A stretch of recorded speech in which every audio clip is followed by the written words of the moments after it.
এত কথা হয়েছে যে টিভি রাইটসও ইয়েতে ছিল, এটাও আমরা প্রসেসে যাচ্ছে।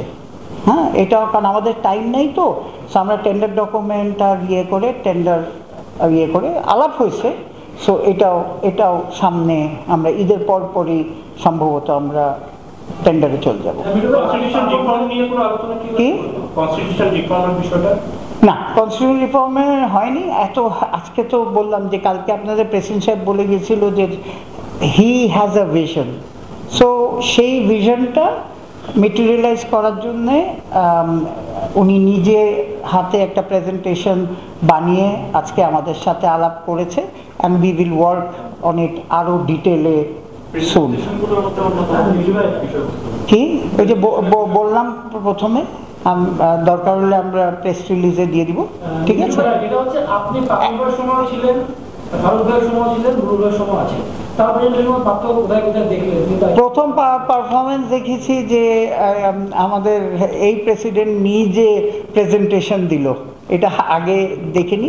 প্লাস যেটা হয়েছে যে ওনার এটা এই কম সময়ের মধ্যে আমরা বুঝে গেলাম যে উনি যে এই আফগানিস্তান বলেন, নানান জায়গায় বলেন, উজবেকিস্তান, নানান জায়গায় যে উনি কাজ করেছেন সেই এন্টায়ার ইনপুট উনি দিতে চাচ্ছে। হ্যাঁ, সো এখন আমাদের হবে কি, যেহেতু ঈদের বন্ধ হয়ে যাচ্ছে, ঈদের পরে হয়তো উনি প্রতি ডিপার্টমেন্টের সাথে, হয়তো না, উনি প্রতি ডিপার্টমেন্টের সাথে বসে বসে বসে বসে বসে ওনার এক্সপিরিয়েন্স, আমাদের এক্সপিরিয়েন্স নিয়ে যেসব কাজ বন্ধ হয়েছিল সেগুলি আমরা আবার চালু করব পূর্ণ উদ্যমে। বলো, একজন করে দিই। হ্যাঁ, গতকাল থেকে শুনছিলাম বিভিন্ন গণমাধ্যমে এসেছে যে ফারুক ভাই হলো আইসিসি কে কমপ্লেইন করেছেন যে ওনার সাথে যেটা হয়েছে পুরো ব্যাপারটা নিয়ে। নিশ্চয়ই আজকের যে আপনাদের যে বোর্ড সভা ছিল সেখানে সেটা নিয়ে আলাপ হয়েছে। যদি আলাপ হয়, বিসিবির পরবর্তী পদক্ষেপ কি থাকবে? কারণ আমরা তো জানি ব্যায়ামের ব্যাপার স্যাপারও আছে, এরকম কথা শোনা যাচ্ছে। এটা তো আমি বলবো এটা আইসিসির থেকে আপনারাও শোনেননি, হ্যাঁ, বা বিসিবির থেকেও শোনেননি, এটা অ্যাজাম্পশন চলছে। এখন আইসিসির থেকে এখন পর্যন্ত আমরা কিছু পাইনি। বলে একজনকে দিচ্ছে, সবাই সাথে কথা বলবো না আজকে। বল, সেটার ব্যাপারে সেই সব ব্যাপার আমরা দেখে সামনে মেন কনসেন্ট্রেশন থাকবে যাতে আস্তে আস্তে আস্তে আমাদের বিপিএল এর ইমেজটাকে আপগ্রেড করতে হবে। না না, নতুন টিম আসবে তো, এখানে তো আর নতুন টিম আসবে। হ্যাঁ, কিসের? না না, এখন তো আমাদের বিপিএল এর সময়টা তো আছেই, ওই সময়টা একটা উইন্ডো আছে। এখন জিনিসটা হচ্ছে সব কিছু করে আমরা এখন মানে ওইটা করার ডেটটা হবে না, কিন্তু পলিসিগতভাবে আমরা এখন যেটা হচ্ছে পলিসিগুলি ঠিক করে ফেলবো।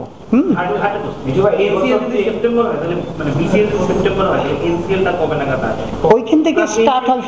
ফার্স্ট বিসিএল ফার্স্ট টুর্নামেন্ট হবে, এবং সেকেন্ড বিসিএল আবার আমরা নেক্সট ইয়ারে চলবো। মানে কথাটা বলছেন যে প্রতি বছরটা একটা হওয়ার কথা। হ্যাঁ, সো এবার বিসিএল যেহেতু এখন এই যে বৃষ্টি শুরু হয়ে গেছে, এটা হবে না, তো সুতরাং যেটা আমরা সেপ্টেম্বরে ফার্স্ট টুর্নামেন্ট হিসাবে আপনারা দেখবেন, তারপরে আবার 25-এ আরেকটা বিসিএল দেখবেন। হ্যাঁ, বলো, একজনকে দিচ্ছি। যেটা বললেন যে আপনারা যদি স্পন্সর ফ্র্যাঞ্চাইজি ফি বাবদ যেটা 20 কোটি টাকা এক্সপেক্ট করতেছেন যেটা পাওয়ার কথা, তাহলে বলছেন যে 75 লাখ টাকা নেট প্রফিট থাকবে। জি, যদি পান। হ্যাঁ, তার মানে কি বিপিএল একটা অলাভজনক টুর্নামেন্ট হিসেবে এই বছর ছিল? যদি সবার থেকে টাকা না পাই, হ্যাঁ, তাহলে ডেফিনেটলি অলাভজনক ছিল। যদি টাকা না পাই, হ্যাঁ, আমি আবার রিপিট করছি, যদি ওই টাকাটা ডিউ আছে, ওই টাকাটা এখন আমরা চাবো। হ্যাঁ, এই টাকা পাওয়ার পরে আমরা তখন মানে হিসাবটা হচ্ছে যে সব পেলে আমরা 75 লাখ টাকা প্রফিট থাকবে। সাবেক প্রেসিডেন্টের কথা ধরে যদি বলি, উনি বারবার একটা কথা বলছেন টিকেট সেলিং এর ব্যাপার বলছিলেন যে অনেক টাকা উনি রেভিনিউ আর্ন করতে পারছেন। বাট ওভারঅল যদি দেখি একটা টুর্নামেন্ট থেকে যদি আপনার 75 লাখ টাকা নেট লাভ হয়, তারপর ওই সবকিছু ডিউ আপনার ক্লিয়ার হওয়ার পর বা ডিউ গুলা পাওয়ার পর, তাহলে এই টুর্নামেন্টের আসলে বিসিবির লাভটা কি হয় এই টুর্নামেন্টটা? সেটা তো আপনার আগের প্রেসিডেন্টকে বলতে হবে, হ্যাঁ, সেটা আমি কমেন্ট করতে পারবো না। কিন্তু কথাটা হচ্ছে যে এইটা হচ্ছে রিয়েলিস্টিক। আমরা তো অনেক শুনছি 15 কোটি 10 কোটি এইসব, এটা হচ্ছে রিয়েল যেটা আপনাদের আমরা আজকে প্রিন্টেড কপি দিয়ে দিব, হ্যাঁ, যাতে আপনারা এটা ক্লিয়ার। এখন থেকে আমরা যেটা ডিসাইড করি, এই প্রেসিডেন্ট দিয়েছে এসব, we have to be very very clear with মানে সবার কাছে, হ্যাঁ। যেটা হলো যে যদিও এটা প্রথম মিটিং ছিল, বর্ধিত মিটিং গতকালকে মিটিং, কিন্তু ইলেকশনের ব্যাপারে কোনো আলাপ হয়েছে না? না না, ইলেকশনের ব্যাপারে কোনো আলাপ হয়নি। কে আসো বলো, একজন করে। আমি এদিক শেষ করে নিয়েছি, তারপর দিচ্ছি, বলো। আজকে মানে অনেক হিসাব দিলেন বিপিএল এর আয় ব্যয়, আগামী মৌসুমে কিভাবে করলে কত লাভ হবে সেটাও বলতেন। কিন্তু অতীতে আমরা দেখেছি যে টাইটেল স্পন্সরশিপের মানি কত সেটা আমরা কখনো জানতে পারিনি, জিজ্ঞাসা করলে সেটা বলা হয়। এতদিন এটা বলা হয়, তো আপনি তো অনেকদিন ধরে বাংলাদেশ ক্রিকেটের সাথে আছেন, বোর্ডে আছেন, কয়েকটা যে শুভ যেটা বললো যে কয়েকজন প্রেসিডেন্টের সাথে কাজ করছেন, এইটা এতদিন কেন হয়? মানে এখন হচ্ছে এটা, এখন কথাটা হচ্ছে যে এক একজন এক এক কমিটি বলেন, এক এক প্রেসিডেন্টের বলেন, এক এক রকম স্ট্র্যাটেজি থাকতে পারে। আমি তো এটার আপনাকে আনসার করতে পারবো না।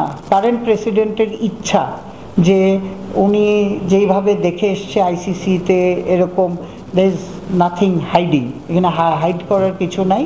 সো সেই জন্য আমাদের জানেন যে আমাদের সবচেয়ে বড় উইকনেস ছিল গত 20 বছর হয়তো একটা এত বড় অর্গানাইজেশনের সিএফও ছিল না। এটা একটা মাস্ট জিনিস। তারপরে দেখেন যে এইচআর কনসালটেন্ট দিচ্ছি, মানে কি কোথায় কি রাইট জায়গায় রাইট লোক রাখা খুবই জরুরি। এইসব সব এসএস প্রফেশনাল পিপল দিয়ে করিয়ে তারপর আমরা আগাবো। তার মানে এতদিন এই ব্যাপারগুলো বোঝার মতো কেউ ছিল না যে এই দুইটা জিনিস খুব না না, হয় আমি তো বললাম এক একজনের এক এক স্ট্র্যাটেজি। আমি তো আর প্রেসিডেন্ট ছিলাম না, আমি বলতে পারি না, কিন্তু এক একজনের এক এক স্ট্র্যাটেজি। আপনি যদি আমার ডিপার্টমেন্টের কথা বলেন, আমি আমার ডিপার্টমেন্টে কিন্তু অর্গানোগ্রাম করে টোরে এগুলি করে দিছি। আমি তো সবারটা বলতে পারবো না যে কি বলেন। আপনি ডিসেন্ট্রালাইজেশনের কথা বলেন, যেটা কালকে প্রেসিডেন্ট এসে বলেছেন, এই জিনিসটা তো আমরা অনেকদিন ধরেই শুনছি। এটা মানে স্টার্টটা কিভাবে হবে বা স্টার্টটা যেটাই হয়েছে আমরা করেছিলাম কি, এই জন্যই বলেছি পাইলট প্রজেক্ট। দেখেন আমাদের তো এক্সপিরিয়েন্স এটাতে কম যে ডিসেন্ট্রালাইজেশন করতে একটা। সো এখন যেটা করা হচ্ছে, আমরা ইমিডিয়েটলি ডিসেন্ট্রালাইজেশন করে আগে 2টা পার্ট আমাদের 2 ডিরেক্টরের আন্ডারে 2টা দিয়ে দেবো, একটা নর্থ আর একটা ঢাকা চিটাগং এই জোনটা। এইটা বলি না আমরা মিনি বিসিবি হবে, ওরকম মিনি বিসিবি হবে ওদের ওইখানে হবে। ধরেন এখন স্কুল ক্রিকেট করা হচ্ছে কি, বাংলাদেশ ঢাকার থেকে সব স্কুল ক্রিকেট করা হচ্ছে। Cricket board should get involve in national school cricket, ঠিক আছে, কিন্তু ইচ জায়গার স্কুল ক্রিকেট তো ওইখানকার অ্যাসোসিয়েশন বলেন বা যেখানে যেটা আমরা ডিসেন্ট্রালাইজেশন ওইখান থেকে করে টিমগুলি এসে খালি খেলবে বড় টুর্নামেন্টটা। কথাটা বুঝছেন? সো ওই প্ল্যানটা করা হচ্ছে, আরও ডিটেলে আমরা প্ল্যান করতেছি। আগের প্ল্যান যে বাদ হয়ে যাচ্ছে, নতুন করে প্ল্যান না, বাট আমরা অ্যাক্টিভ করছি আগের প্ল্যান আর কারেন্ট প্রেসিডেন্টের আইডিয়া আরও ইনকর্পোরেট করে আমরা এগিয়ে যেতে চাচ্ছি। ভাই একজন করে।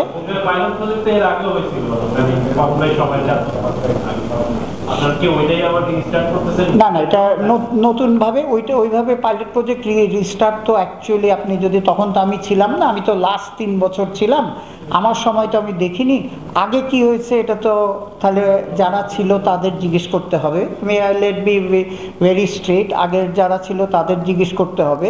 এখন সিচুয়েশন হচ্ছে যে ওইখানে কিভাবে হয়েছিল না, এখানে আমাদের একটা তো রিজনাল ক্রিকেট, এটা কিন্তু বহু 2000 থেকে কিন্তু এসব কথা আমরা শুনে এসেছিলাম, রিজনাল ক্রিকেট, কিন্তু রাইট রিজনাল ক্রিকেট কিন্তু কিক অফ হয়নি। সো এখন যেটা প্রায়োরিটি 1-এ আছে যে রিজনাল ক্রিকেট, আপনার যেভাবে বলতেছি পাইলট প্রজেক্ট হিসেবে 2টো করে, কারণ একসঙ্গে আমাদের তো এই ব্যাপারে এক্সপিরিয়েন্স একটু কম। তো সুতরাং করার পরে এটার প্রো অ্যান্ড কনস দেখে আমরা করতে পারি কি অন্যগুলি হবে। জি হ্যাঁ, যে ক্রিকেট অফ নিয়ে মানে আলোচনা হয়েছিল, বাংলাদেশ ক্রিকেটের যে মূল জায়গাটা মাঠের ক্রিকেটটা বাংলাদেশ টিম হাঁটতেছে, ক্রিকেট অফিসের কোনো রিপোর্ট আপনারা দিয়েছেন কিনা তাদের যে আসুক ভাই, আমাদের ক্রিকেট অপারেশন তো ওখানেই আছে, ডেফিনেটলি উনি ফেরত আসলে আমরা এটা নিয়ে আলাপ করব, কোথায় মানে আমরাও জানি, সবাই জানি আমাদের কোথায় আমরা খারাপ করতেছি, ব্যাটিং কন্টিনিউয়াসলি করছে, এটা নিয়ে আবার বসবে। সুবিধাটা হচ্ছে আমাদের one of the finest cricketer, এখন বাংলাদেশের ওয়ান অফ ফাইনেস্ট ক্রিকেটার হচ্ছে আমিনুল ইসলাম বুলবুল, তারপরে চিন্তা তার হাত ধরেই আফগানিস্তান এসেছে, নেপাল এসেছে, কথাটা বুঝছেন। সো ওই এক্সপিরিয়েন্স দিয়ে আমরা ভবিষ্যতের, আমরা যদি স্টার্টটা ঠিক মতো করতে পারি তাহলে নিশ্চয়ই ভবিষ্যতে সাফল্য দেখবো। নিয়ে বারবার একটা বাধা ছিল যে কেন্দ্রের বিসিবির কেন্দ্রে ক্ষমতা থাকবে, কিন্তু ওইখান মানে যারা রিজনাল লিগে যারা ওই ক্ষমতা রাখতে ভাগ হয়ে যাবে, একটা ভয় ছিল সবসময়। এই জন্যেই হ্যাঁ, হয়তো আগের কথা টেনেন না, আর রিকোয়েস্ট এখন দেখি যে যেই প্ল্যানটা করা হচ্ছে যে এটা ডিসেন্ট্রালাইজেশন করা হবে, আমরা দুটো দিয়ে স্টার্ট করতে চাচ্ছি। আমরা কিন্তু আগে দিয়ে দিয়েছিলাম, কমিটি বানানো হয়ে গেছিল, তারপর তো হয়নি, তারপর তো আমাদের মাঝখানে যে সিচুয়েশনটা গেল, হয়তো এই বছর একটু বেটার দেখতেন, কিন্তু কথাটা হচ্ছে যে ওইখানে তো আমরা চাচ্ছি, ইচ্ছা আছে, আমরা সামনে হয়তো 6 মাস পরে আপনাকে আমি ভালো করে উত্তর দিতে পারবো। আচ্ছা বলো। হ্যাঁ, আপনি বললেন যে আমরা অনেক কিছু শুনেছি যে 10 কোটি 15 কোটি, ক্লিয়ার হিসাবটা হচ্ছে 75 লক্ষ টাকা আপনাদের নেট 75 লক্ষ টাকা। Faruque Ahmed ex BCB president তিনি বলেছিলেন যে টিকিট থেকে এই লাভটা হয়েছে। আমার মনে হয় আপনি ওই কথা ধরেই বলেছেন যে আমরা শুনেছি 10-15 কোটি টাকা। ওনার বললাম তো আমি আপনাকে যে 12 কোটি। জি বলেন। তো ওই সময় ফারুক আহমেদ একটা প্রেস রিলিজ দিয়েছিলেন, একটা ভিডিও দিয়েছিলেন যে টিকিট থেকে কত টাকা লাভ হয়েছে। তখন আপনি বোর্ডে ছিলেন, তখন কি কারণে বলেননি বা বলতে পারেননি যে আপনাদের না এখন হ্যাঁ, এবং আপনি মিডিয়ার চেয়ারম্যানও ছিলেন, মিডিয়ার থ্রুতেই আমাদের কাছে ইনফরমেশনটা এসেছে যে এত টাকা লাভ হয়েছে। শুনেন, লাভ হয়নি, কিন্তু বলেছে টিকিট সেল, কথাটা বোঝেন। মানে এইটা তো আমি তো বিপিএল কমিটিতে ছিলাম না, আমাকে মিডিয়া যেটা দিবেন সেটা, আজকে আমাকে এই কাগজটা দিয়েছে, আমি বলেছি আমি আপনাদের কাছে দিয়ে দিব, একদম clear cut. This will be in the audited report also, যদি ইয়ে থাকে তো সেইখানে আমি তো বললাম যে 12 কোটি 34 লক্ষ টাকা সেল হয়েছে, কিন্তু তারপরে সব খরচ বাদ দিয়ে আমাদের নেট রেভিনিউ যদি বলেন নেট যে 3 কোটি 35 লক্ষ টাকা, কথাটা বুঝছেন। সো এখন আপনি জিনিসটা হচ্ছে যে ওইখানেও ইনফরমেশন গলত দেয়নি, এইখানেও ইনফরমেশন গলত মানে রং না, এটা হচ্ছে 100% পারফেক্ট ইনফরমেশন, আর ওইখানে উনি বলেছিলেন গ্রস, এই হচ্ছে ডিফারেন্স। বলেন, তারপর আমি এদিকে চলে আসবো। হ্যাঁ, দায়িত্ব নেওয়ার পরে বলছেন ট্রান্সপারেন্ট থাকার একটা জিনিস যেগুলো থেকে গণমাধ্যমের সামনে আনবে, সব আনবো ভাই। রিপোর্টটা কখনো পাই না কি জি রিপোর্ট হয় আপনাদের। হ্যাঁ, এটা এইবার হ্যাঁ, বিপিএল 75 লক্ষ টাকা মাত্র আয় হলো, কিন্তু মানে বিপিএল একেবারে শুরুর দিকে যদি দেখেন ওখানেও প্রায় 2-3 কোটি টাকা করে প্রত্যেকটা আসর থেকে বিসিবি আয় করেছে, তাহলে মানে ঘাটতিটা কোথায়? ঘাটতিটা আপনারা যখন বিপিএল এর সব এক্সপেন্স দেখবেন তখন আপনাকে আমরা একটা হেডিংয়ে এক্সপেন্স দিয়ে দিচ্ছি, ঠিক আছে? আমি আপনাদের কাছে প্রেস রিলিজের মধ্যে ওইখানে দিয়ে দেওয়া হবে, ঠিক আছে? ওইখান থেকে আপনারা ইয়ে করবেন। এই হচ্ছে যেটা আমরা বোর্ড ডিরেক্টররা দেখছি, সেই আমাকে বলা হয়েছে যে আপনাদের সাথে এটা নিয়ে আলাপ করে ওপেন করে দিতে। নর্মালি তো এটার ইয়ে থাকে না। সো আমি অ্যাজ এ মুখপাত্র আপনাদের কাছে আমাকে বোর্ড অ্যাডভাইস করেছে, আমি এটা বিয়ে করে দিয়েছি, বলেছি।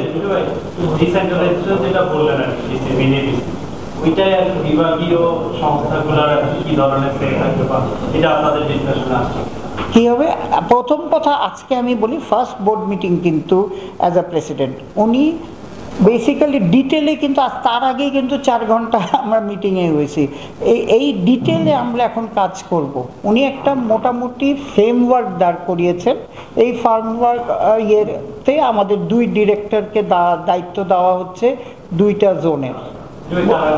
হ্যাঁ, একটা হচ্ছে আমাদের স্বপন ভাই, উনি ইয়ের থেকে আসেন, নর্থ থেকে আসছেন, ওনাকে। আর একটা হচ্ছে আমাদের সালাউদ্দিন ভাই, ওনার ইয়েছে। এগুলি হচ্ছে কিন্তু সামনে আরও দেখবেন যে ইয়েতে প্ল্যান। হ্যাঁ, প্ল্যান এখন আপনার ঈদের পরে আমরা খুব কুইক ইমপ্লিমেন্টেশনে চলে যাব। না না, আমাদের গামিনী সিলভার নিয়ে কথা হয়নি, কিন্তু আপনারা হয়তো জেনে খুশি হবেন যে আমরা বোধহয় 3 জন না 4 জন সয়েল সায়েন্সের লোক নেওয়া হয়েছে। তাদের তো আমাদের অ্যাকচুয়ালি যারা গ্রাউন্ডসম্যান ওরা ট্রেনিংয়ে অভ্যস্ত না, হ্যান্ডস অন। সো সেই জন্যে ওই যে ভদ্রলোকের নাম বললাম, হ্যাঁ, সেই ভদ্রলোক এসে 7 দিনের একটা ট্রেনিং করবে। So what we are trying to do, যে আপনি কতদিন বিদেশিদের উপর ডিপেন্ডেন্ট থাকবে। So this is also that আমরা ট্রেনিং প্রসেস করে আমাদের নিজেদের গ্রাউন্ড, হ্যাঁ, একজন হয়তো আসবে যে হবে বস, সুপারভাইজ করবে, কিন্তু প্রতিটা গ্রাউন্ডে আমাদের ইচ্ছা, মানে কারেন্ট প্রেসিডেন্টের ইচ্ছা যে প্রতি গ্রাউন্ডে আমাদের নিজেদের গ্রাউন্ডসম্যান যারা এডুকেটেড। রাইট নাও আমাদের গ্রাউন্ডসম্যানরা হচ্ছে কিন্তু they are doing a fantastic job, কিন্তু তাদের কিন্তু এডুকেশনাল ব্যাকগ্রাউন্ডে উইক আছে। সেই জন্যে আমাদের অলরেডি যে প্রসেস শুরু হয়ে গেছিলো, এটাকে এখন ইমপ্লিমেন্ট করছে। এখন এদিকে আসি, হ্যাঁ, আমাদের এখানে মামুন একজন ছিলেন, নেপালে কাজ করছেন, যেখানে ডিসিবিতে 17 থেকে 18 বছর তিনি কাজ করেছেন। এরপর নেপালের গোলবার্গ স্টেডিয়ামে প্রথম কিরোটা হিসেবে আছেন, ইউনিভার্সিটিতে স্টেডিয়ামটা এরকম আমাদের দেশে কিন্তু আছে, আফ্রিকা আসলে সেটা করতে পারি না। এই তো খুঁজছি তো। আমাদের এখন জিনিসটা হচ্ছে যে এই প্রোগ্রামকে আমি বললাম না, দেখেন আম্পায়ারের প্রোগ্রাম আমাদেরও তো ছিল না।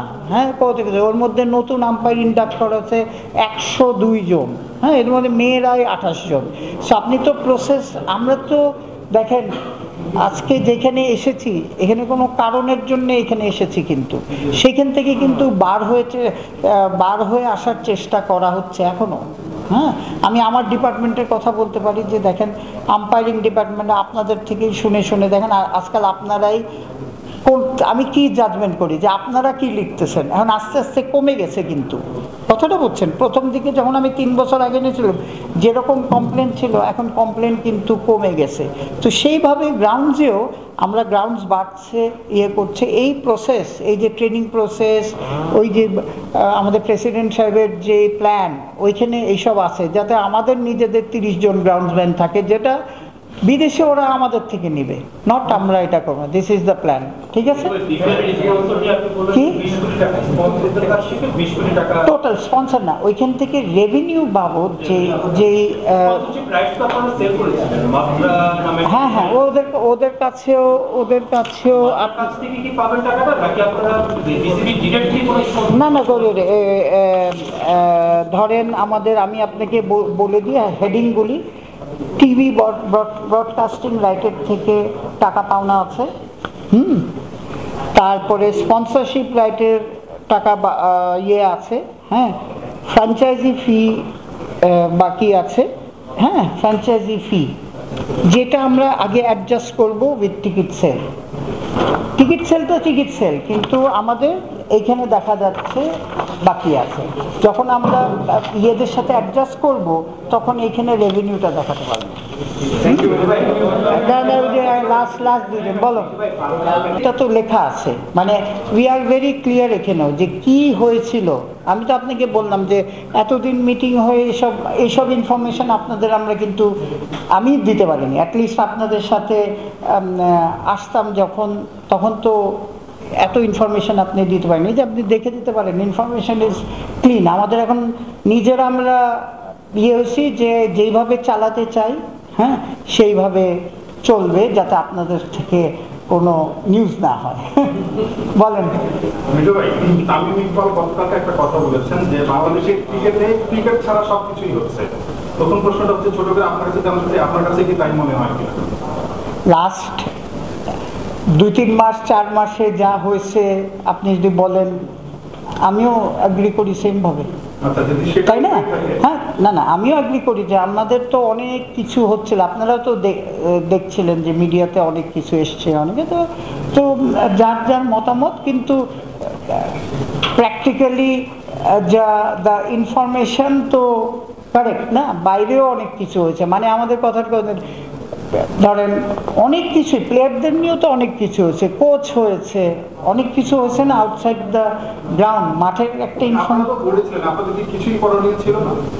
এখন দেখেন প্রেসিডেন্ট যদি, আমরা লিখেছি না, আপনি যদি আমাদের চিঠিটা পড়েন, প্রেসিডেন্ট যদি বলে, আমি যদি ডিসকাস করতো যে এই ডিসিশনটা আমি নিব, বিপিএল এর আজকে যদি রাজশাহী নিয়ে এত কথা, আমরা রাজশাহীকে আমরা পয়সা দিয়ে দিচ্ছি হচ্ছে প্লেয়ারদের, কারণ ইমেজটা আমরা ঠিক করার চেষ্টা করছি। ফার্স্ট হচ্ছে আমরা রিবিল্ড করতে চাই ক্রিকেট বোর্ডের ইমেজ সংকটে আছি আমরা। আমাদের ক্রিকেটের যে পারফরম্যান্স বা ক্রিকেট দলের যে পারফরম্যান্স, সেই ইমেজটা একেবারে এখন মনে হচ্ছে একেবারে তলানিতে, মানে কিছুই নাই এই কয়েকদিনের পারফরম্যান্স যদি আপনি দেখেন আসলে, এবং গত 7-8 মাস 9 মাস কিংবা 10 মাসে আসলে যা যা হয়েছে, মানে ক্রিকেটে আসলে তলানিতে গেছে সোজা কথা।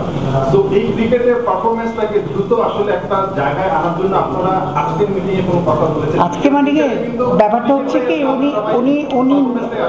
উনি নিজে বলেছে যে আমি নিজে ডেভেলপমেন্ট অ্যান্ড ক্রিকেট ডেভেলপমেন্ট সব কিছু, ফাইন ভাইয়ের মতো লোক একটা আছে, কিন্তু টাইম তো দিতে হবে, আপনি তো এটা স্বীকার করতে হবে যে আমাদের যে 4 জন ওয়ার্ল্ড ক্লাস প্লেয়ার ছিল তারা নেই টিমে।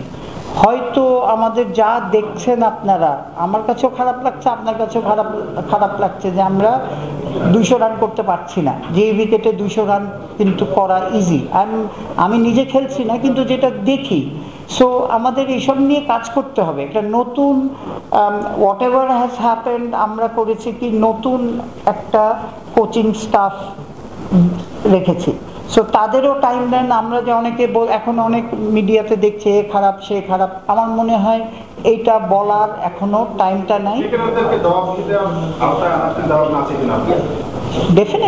ডেফিনেটলি জব দিতে মানে আমাদের এখন চেষ্টা করতে হবে যে to find out why our performance graph has gone down. জি আচ্ছা, থ্যাংক ইউ। এটা কি অভাবে কোনটা কোন যাতে 10 জন ক্রিকেট জন প্র্যাকটিস করে তখন 15 মিনিটের সময় দেওয়া হয়? হ্যাঁ, এটা তো আমার নিজেরই জিনিসটা হচ্ছে যে এটা আপনাদের সাথে আমি বসবো আর প্লেয়ারদের সাথেও বসবো, কারণ দেখেন এখানে কিছু একটা বলে, প্লেয়ারদেরও কিছু অবজেকশন আছে, তারা মনে করে যে তাদের অনেক প্রাইভেসি নষ্ট হচ্ছে, সেই দুইটা জিনিসে আমরা একটা জায়গায় আসতে হবে, কারণ আমরা সবাই কিন্তু পার্ট অফ দিস ক্রিকেট। আমরা খারাপ করতেছি, শুধু আমার খারাপ লাগছে না, আপনাদেরও খারাপ লাগছে, সো হ্যাঁ বিরক্ত। তো সুতরাং যেই কথাটা বলতেছেন যে এটা যে ওরাই করেছিল, হ্যাঁ তো ঠিক আছে, এখন ওইটাকে আমরা কোচ সাথে আসলে একটা তো এখন